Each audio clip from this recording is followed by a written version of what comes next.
हरे कृष्णा। राधे राधे सभी साधकों।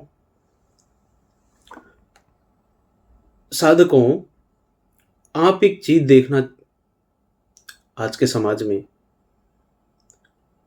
हर कोई स्पिरिचुअल लीडर बना बैठा है। कुछ लोगों ने तो ऐसे ऐसे वक्तव्य दिए हैं जिनका कोई छोर नहीं है, कोई सिर पैर नहीं है। हम किसी की निंदा नहीं करना चाहते, सिर्फ ये बताना चाहते हैं कि वे कौन कौन सी क्वालिटी हैं जो एक स्पिरिचुअल लीडर में होनी चाहिए। और ये भगवान श्री कृष्ण के अलावा और कोई इतने अच्छे से नहीं बता सकता। मैं तो मैसेंजर ऑफ गॉड हूँ, डाकिया हूँ भगवान का, उसके मैसेजों को आप पहुंचाता हूँ। तो हम आज श्रीमद् भगवत गीता के उस अद्भुत प्रसंग के बारे में चर्चा करेंगे जहां भगवान श्री कृष्ण न केवल अर्जुन को युद्ध भूमि पर मार्गदर्शन दिया, बल्कि नेतृत्व और व्यक्तिगत विकास के शाश्वत सबक भी सिखाए। श्रीमद् भागवत गीता में भगवान श्री कृष्ण के उपदेश हमें सिखाते हैं कि एक सच्चे आध्यात्मिक नेता यानी स्पिरिचुअल लीडर जो है उसमें कौन कौन से गुण होने चाहिए। ये गुण आज भी उतने ही प्रासंगिक हैं जितने कि हजारों साल पहले थे। आइए हम इन गुणों की गहराई से, क्वालिटीज की गहराई से जाकर इनको समझते हैं और ये जानने का प्रयास करते हैं कि हम उन्हें अपने जीवन में कैसे अपना सकते हैं। श्रीमद् भागवत गीता के प्रसंग में जब अर्जुन युद्ध भूमि पर खड़े होकर अपने संदेह और भय से जूझ रहे थे, तब भगवान श्री कृष्ण ने केवल युद्ध का मार्गदर्शन नहीं दिया, बल्कि उन्हें एक सच्चे नेता, सच्चे लीडर के गुणों का भी परिचय करवाया। अर्जुन को दिए गए उपदेशों में भगवान श्री कृष्ण ने एक सच्चे आध्यात्मिक नेता, स्पिरिचुअल लीडर के गुणों का वर्णन किया है। करुणा, वैराग्य, आंतरिक शांति, स्थिरता, ये सभी गुण आज के समय के में भी नेतृत्व के लिए, लीडरशिप के लिए बहुत जरूरी है। करुणा की बात करो, एक सच्चे नेता का पहला गुण है करुणा। भगवान श्री कृष्ण ने अर्जुन को सिखाया कि एक नेता, एक लीडर जो सदैव दूसरों का कल्याण को प्राथमिकता देता है। करुणा का अर्थ दूसरों के दुख को समझना, एम्पैथी रखना, उनकी भलाई के लिए कार्य करना। एक सच्चा नेता वही है जो अपने अनुयायियों के सुख दुख को समझता है, उनके साथ उनके लिए एक सुरक्षित और प्रोत्साहित करने वाला वातावरण तैयार करता है। करुणा का मतलब ये नहीं है कि हमें हर किसी की इच्छाओं को पूरा करना है, बल्कि इसका अर्थ है दूसरों के प्रति संवेदनशील होना और उनकी भलाई के लिए प्रयास करना। भगवान श्री कृष्ण ने अर्जुन को युद्ध भूमि में सिखाया कि उनका कर्तव्य केवल व्यक्तिगत भावनाओं से प्रेरित नहीं होना चाहिए, बल्कि उन लोगों के कल्याण के लिए होना चाहिए जिनकी रक्षा के लिए ये युद्ध हो रहा है। आज के संदर्भ में चाहे हम किसी कार्यस्थल में लीडर हों या किसी डिपार्टमेंट के हेड हों या किसी ऑफिस के हेड हों या किसी समुदाय के लीडर हों, बिना एम्पैथी के, बिना करुणा के, बिना हमारा जो लीडरशिप है वो अधूरा है। करुणा से प्रेरित होकर हम अपने साथियों की सच्ची भलाई कर सकते हैं और एक सकारात्मक वातावरण, पॉजिटिव एनवायरनमेंट क्रिएट कर सकते हैं, उसका निर्माण कर सकते हैं। दूसरी चीज है वैराग्य। ये महत्वपूर्ण गुण है एक स्पिरिचुअल लीडर का। वैराग्य का अर्थ है निर्णय लेने में निष्पक्षता। वैराग्य का मतलब बिना कपड़ा पहने पहाड़ पर जाके बैठ जाना मात्र नहीं है। वैराग्य का मतलब है कि आप निष्पक्ष हैं।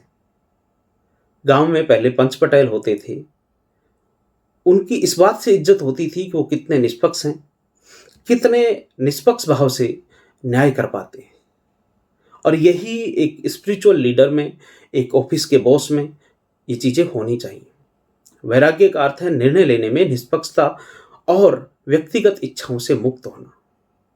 भगवान श्री कृष्ण ने अर्जुन को सिखाया कि उन्हें अपने कर्तव्यों का पालन करते समय व्यक्तिगत भावनाओं, मोह और स्वार्थ से ऊपर उठना होगा।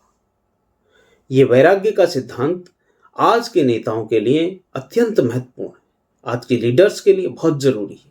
जब हम अपने निर्णयों में निष्पक्षता और तटस्थता रखते हैं, तब हम सही निर्णय ले पाते हैं, वरना हमारे डिसीजंस बायस हो जाते हैं और कहीं न कहीं फिर बाद में जाकर के आपकी लीडरशिप पर एक सवाल खड़ा हो जाता है।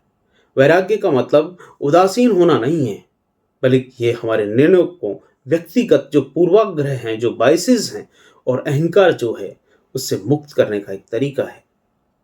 एक सच्चा लीडर वही है, एक सच्चा बॉस किसी ऑफिस का वही है जो अपने निर्णयों में तटस्थता रखता हो, जो किसी की बातों में ना आता हो, जो केवल समाज और अपने अनुयायियों के कल्याण के लिए कार्य करता है।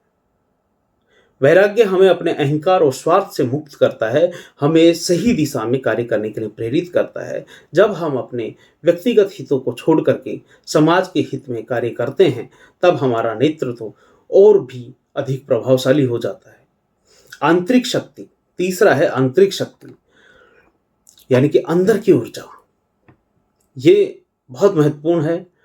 भगवान श्री कृष्ण ने सिखाया कि सच्ची शक्ति हमारे भीतर से आती है। ये वह साहस है जो हमें अपने सिद्धांतों के अनुसार कार्य करने के लिए प्रेरित करता है।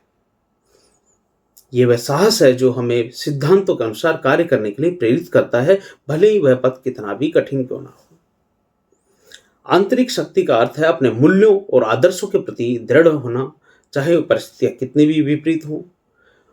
अर्जुन को भी अपने धर्म का पालन करने के लिए आंतरिक शक्ति की आवश्यकता थी। इंटरनल एनर्जी, इंटरनल फोर्स, और भगवान श्री कृष्ण ने वही शक्ति प्रदान की। आधुनिक जीवन में जब हम अपने कार्य क्षेत्र में, वर्क प्लेस में या व्यक्तिगत जीवन में कठिनाइयों का सामना करते हैं, तब हमें भी उसी आंतरिक इंटरनल फोर्स की, आंतरिक शक्ति की आवश्यकता होती है। और एक सच्चा जो लीडर है वही होता है जो कठिन परिस्थितियों में भी अपने सिद्धांतों पर अडिग रहता है और अपने अनुयायियों को प्रेरित करता है। इंटरनल फोर्स का विकास तभी संभव है जब हम अपने उद्देश्य के प्रति समर्पित रहें, अपने कार्यों को अपने मूल्यों के अनुरूप रखें। इसका अब व्यवहारिक क्या क्या अनुप्रयोग हो सकते हैं, ये हम समझने की कोशिश करते हैं कि जो हमारी इंटरनल फोर्स है उसको हम अपने कार्यस्थल पर, वर्क प्लेस पर, व्यक्तिगत जीवन में, यानी कि पर्सनल और प्रोफेशनल लाइफ में किस तरह अपना सकते हैं। पहली चीज, करुणा से प्रेरित लीडरशिप। एक करुणामय लीडर, यानी कि एम्पैथी रखने वाला लीडर, बॉस, अपने साथियों के लिए एक सकारात्मक वातावरण तैयार करता है। जब आप अपने सहकर्मियों की चिंताओं और कठिनाइयों को समझते हैं और उनकी भलाई के लिए कार्य करते हैं, तब आप एक सशक्त और प्रेरणादायक नेतृत्व का उदाहरण प्रस्तुत करते हैं। दूसरा, वैराग्य के माध्यम से निर्णय लेना। जब आप किसी महत्वपूर्ण निर्णय का सामना कर रहे हैं, तब व्यक्तिगत भावनाओं और स्वार्थ से ऊपर उठकर सोचना चाहिए। हमें निष्पक्षता से सोचने में मदद करता है और हमें सही निर्णय लेने में सहायता करता है। तीसरा, आंतरिक शक्ति का विकास। आंतरिक शक्ति का विकास करने के लिए सबसे पहले अपने जीवन के उद्देश्य को पहचानें। जब हम अपने उद्देश्य को स्पष्ट रूप से जानते हैं तो उसके प्रति समर्पित हो जाते हैं, तब हम किसी भी कठिनाई का सामना आसानी से कर पाते हैं। आज के दौर में हम कई ऐसे उदाहरण देख सकते हैं जहां लोग भगवान श्री कृष्ण की शिक्षाओं का पालन करके सच्चे स्पिरिचुअल लीडर बने। महात्मा गांधी इसका एक बहुत उत्कृष्ट उदाहरण है। गांधी जी ने अपने नेतृत्व में, अपने लीडरशिप में करुणा, वैराग्य और आंतरिक शक्ति का एक अद्वितीय उदाहरण प्रस्तुत किया। उन्होंने अहिंसा के मार्ग पर चल करके लाखों लोगों को स्वतंत्रता संग्राम में प्रेरित किया। उनका नेतृत्व करुणा से प्रेरित था, दूसरों की भलाई के लिए समर्पित था। उन्होंने अपने व्यक्तिगत स्वार्थ और अहंकार को त्याग करके राष्ट्र की सेवा की। उनकी आंतरिक शक्ति ने उन्हें कठिन से कठिन परिस्थितियों में भी अपने सिद्धांतों पर अडिग रहने की शक्ति प्रदान की। साधकों, एक सच्चे स्पिरिचुअल लीडर बनने के लिए हमें भगवान श्री कृष्ण की शिक्षाओं को अपने जीवन में आत्मसात करना होगा। करुणा, वैराग्य और आंतरिक शक्ति, इंटरनल फोर्स, ये तीनों गुण हमें न केवल एक अच्छा लीडर बनाते हैं, बल्कि हमें एक अच्छा इंसान भी बनाते हैं। हमें अपने जीवन में ये देखना होगा कि हम इन गुणों को कैसे अधिक विकसित कर सकते हैं। हमें अपनी नेतृत्व क्षमताओं को मूल्यांकन करना चाहिए और ये सोचना चाहिए कि हम अपने कार्यस्थल पर, समुदाय या परिवार में भगवान श्री कृष्ण की इन शिक्षाओं को कैसे लागू कर सकते हैं?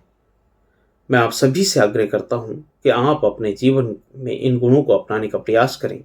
आध्यात्मिक नेतृत्व, स्पिरिचुअल लीडरशिप केवल शक्ति या पद का सवाल नहीं है, बल्कि ये उन मूल्यों का प्रश्न है जो हमें दूसरों को सर्वोत्तम बनने में के लिए प्रेरित करते हैं। जब हम करुणा से प्रेरित होकर वैराग्य से निर्णय लेकर के इंटरनल फोर्स से कार्य करते हैं, तब हम न केवल अपने जीवन को बल्कि अपने आसपास के लोगों के जीवन में भी एक नई रोशनी जलाते हैं, नई दिशा दे सकते हैं। यही गीता का संदेश है और यही हमारा धर्म है। हरे कृष्णा, राधे राधे, राधे।